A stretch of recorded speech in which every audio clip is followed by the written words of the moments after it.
Olá, meus queridos, a graça e a paz do Senhor Jesus. Meus amados irmãos e amigos, neste dia é um dia especial para nós na Igreja Canaã. Eu senti de Deus de fazer uma entrevista com uma irmã do louvor da nossa igreja, a irmã Priscila Campos. Esta irmã tem ido vários anos para Israel, para a Festa dos Tabernáculos, que é organizada pela Embaixada Cristã Internacional em Jerusalém. E ela está conosco aqui hoje. E eu queria apresentar para vocês então a irmã Priscila Campos e que ela falasse um pouco sobre a Festa dos Tabernáculos. Oi, Priscila, tudo bem com pastor, você? Bom dia, tudo Bom bem, dia. Graças a Deus. Amém. Eu agradeço por essa oportunidade, né, por poder compartilhar com a igreja o que Deus tem feito ali em Israel, no meio das nações. Essa é um privilégio muito grande. Eu agradeço pela oportunidade. A paz do Senhor Jesus seja com todos vocês. Amém. Pri, fala um pouquinho sobre o que é a Festa dos Tabernáculos. Tá. A Festa dos Tabernáculos, ela é organizada lá em Israel pela Embaixada Cristã Internacional em Jerusalém. Não é uma embaixada regular, como uma embaixada governamental. Foram alguns cristãos que estavam em Jerusalém e Deus deu essa direção de montar como um quartel-general ali e começar a trabalhar com o povo judeu. E Deus deu uma palavra para eles: consolai meu povo. Amém. Então, eles começaram esse trabalho da embaixada, entrando pela celebração da Festa dos Tabernáculos, que é a festa de Sucote, que é uma festa tradicional em Jerusalém. E eles começaram também entrando com a ação social, porque existiam muitos judeus necessitados lá em Israel. Muitas pessoas que vieram depois do Holocausto, fugindo dos países, começaram a cumprir a palavra de Deus, que era de retornar à terra de Israel. E eles começaram a ajudar essas pessoas a fazer a Aliá, que é esse retorno a terra de Israel. Então, eles têm um trabalho muito forte de ação social lá, inclusive no meio das pessoas que foram vítimas do Holocausto. É um trabalho muito bonito deles. E dentro desse trabalho tem a celebração da festa de Pentecostes. Que bênção. Da então, festa de Tabernáculos. Tabernáculos. Que bênção, Pri. Então, a Embaixada Cristã em Jerusalém, ela não é só a Festa dos Tabernáculos, ela faz outros trabalhos. Ela tem uma ação social forte lá em Jerusalém. Muito legal saber disso, né? Que legal. Ô Pri, fala um pouquinho para nós, assim, cada ano a festa tem um tema. Eu queria que você falasse um pouco o que foi em 2013, o que você ouviu lá. Tá. Em 2013, o tema foi Harvest, que significa colheita. Então, toda a programação da festa girou em torno desse tema. Vieram preletores do mundo todo, e o mais interessante, que me chamou a atenção isso desde a primeira vez que eu fui, é que todos os pastores que vieram pregar ali durante os seminários vinham com a mesma direção do Senhor dentro desse tema. Então foi falado, e a gente vê como o Espírito Santo se move da mesma maneira, apesar das fronteiras de países, né? Mas o Espírito Santo se move no coração dos seus filhos, e a palavra pregada veio uma concordando com a outra. Então eu me lembrei daquele versículo que está em Miqueias 4:2, que ele diz assim, que de Sião sairá a lei. Amém. E quando eu estava lá, no stage, né, no palco ali, a gente no meio dos nossos ensaios, o Senhor me fez lembrar dessa palavra. E Ele falou assim: olha, de Sião sairá a lei. Você lembra desse versículo? E eu falei: é mesmo, Pai, nós estamos todos reunidos aqui de todas as nações, e o Senhor está falando esse tema, esta palavra está sendo liberada para todas as nações que estão aqui. Então foi muito tremendo.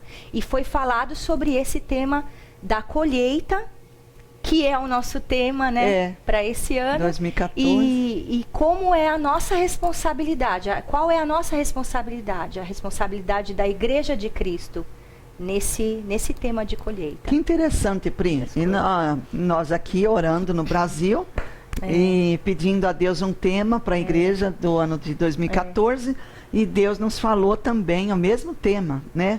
A Priscila estava na festa, mas eu e o pastor Anderson não fomos. E o Senhor nos falou esse tema, colheita. Amém. Muito lindo, muito lindo. Pri, fala um pouquinho para nós sobre a colheita, que tipo de colheita, o que vem a ser essa colheita que a embaixada falou. Tá. a colheita, o que mais foi enfatizado na colheita, né? Foram faladas várias coisas, mas existiram alguns pontos, né, que eu coloquei aqui, que foi o que mais foi enfatizado, que foi a colheita como o ID, que nós temos que pregar a Cristo, que esse é o papel, a missão fundamental, a grande comissão da igreja é o ID. Esse foi um dos temas que foi falado ali. Foi falado também sobre a diferença entre a igreja primitiva e a igreja dos dias de hoje. Foi falado sobre a nossa identidade em Cristo. E também foi falado sobre os sinais da volta de Cristo. Oh, glória! Foram os principais temas que foram abordados ali. Que coisa linda, meu Deus do céu. Pri, fala um pouco para nós sobre a igreja primitiva e a igreja atual. Qual foi a visão que eles trouxeram? Eles ressaltaram o seguinte: a igreja primitiva, quando veio o Pentecostes desceu, qual foi o primeiro sinal que aconteceu ali após o Pentecostes? O apóstolo Pedro, ali em Atos, né, a Bíblia relata que ele abriu a boca e começou a pregar o evangelho. E mais de 3.000 almas se converteram ao Senhor. Amém. Então a gente viu que a descida do Espírito Santo, o avivamento sobre a vida deles, gerou neles uma autoridade, gerou neles uma ousadia para pregar a palavra. Né? Então esse foi o primeiro resultado imediato do Espírito Santo, e eles falaram isso, que hoje a igreja de hoje tem tantos recursos, o recurso da mídia, o recurso da internet, a facilidade que se tem hoje para pregar o evangelho, e os cristãos não pregam o evangelho. Quando Jesus falou para os discípulos, porque vocês ser-me-eis as minhas testemunhas, tanto em Jerusalém, como na Judéia e em Samaria e até os confins da terra. A igreja se restringiu a fazer missões além mar. E aí o crente começou a falar assim: não, mas eu contribuo para missões e o missionário está indo. Mas ele se esqueceu que a grande comissão que Jesus disse, ide por todo mundo, é para todos os cristãos. Então ele começou a contribuir para que a missão acontecesse em outros países, mas se esqueceu que ele tem que compartilhar, que tem que pregar a palavra de Deus com o vizinho, com a pessoa que você encontra ali no consultório médico, com a pessoa que você encontra no ponto de ônibus, com o amigo da faculdade. Aonde você está é uma oportunidade para você pregar o evangelho. E as pessoas falam assim: eu tenho medo, eu sou tímido, eu não sei como falar, mas eu não tenho estudo, eu não sou teólogo, eu não sou pastor. A pessoa põe várias barreiras. Sim. E na realidade é uma coisa simples, é você aproveitar as oportunidades. E quem vai tirar a timidez, vamos dizer assim, quem vai te dar a ousadia para você falar, é o Espírito Santo que está dentro de você. Você tem só que abrir a boca e eu a encherei, como diz a palavra de Deus. Né? Amém. Priscila, então, assim, é como que se a igreja, vamos falar do Brasil, né? Que é onde a gente vive, né? Como que se a igreja tivesse perdido um pouco o foco, né? Sim. Porque Jesus mandou a gente ir, fazer discípulos, anunciar o evangelho. Sim. E a igreja está cuidando de tantas coisas e está deixando a missão primordial. A igreja se diluiu um pouco no mundo, né? A gente percebe que o mundo entrou dentro da igreja e a igreja está muito parecida com o mundo. Perdeu a sua identidade em Cristo. Então, nós vemos que isso foi uma coisa mencionada lá no tema, dentro de a diferença entre igreja primitiva e igreja atual, é que a igreja primitiva, ela tinha muito poder e autoridade. E até Paulo fala, né? Eu não vim a vós com palavras de persuasão humana, né? Mas eu vim também com poder e autoridade. E essa era uma característica da igreja primitiva.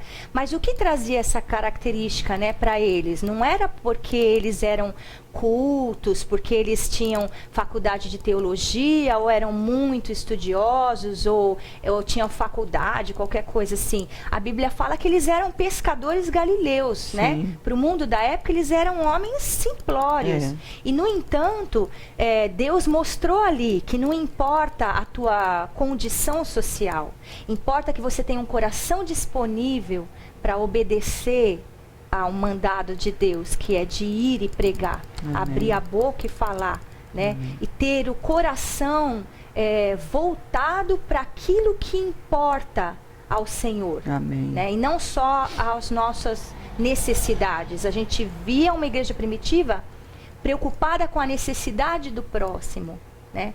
Não só na parte social, porque a Bíblia diz que eles tinham tudo em comum, né? Mas também na parte da salvação, da alma da pessoa, para onde ela vai. Sim. Não é? E muitas vezes a gente é preocupado até com os nossos parentes, mas a gente passa pelas ruas, vê pessoas perdidas, você senta do lado no ponto de ônibus com uma pessoa, aquela pessoa está indo para o inferno.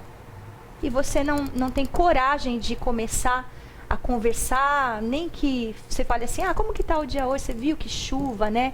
E aí você começa a introduzir uma conversa enquanto você espera o ônibus.